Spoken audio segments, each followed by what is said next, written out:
Я родилась, когда все было в прошлом, победе нашей уже много лет. Но как мне близко то, что уже в прошлом. Дай Бог всем ветеранам долгих лет. Каждый год душа моя рыдает, когда я слышу памяти слова. Дух праздника в воздухе витает, а на глазах печали пелена.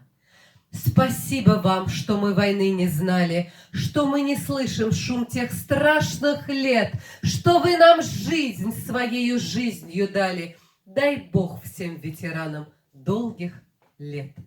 Пусть каждый помнит подвиг вашей жизни, пусть люди помнят ваши имена, пусть прекратятся войны, что есть в мире, в тот день, когда черемуха цвела. Да, это праздник вашей седины. Вы пережили много бед. Поклон вам низкий до земли. Дай Бог всем ветеранам долгих лет. С праздником, с Днем Великой Победы!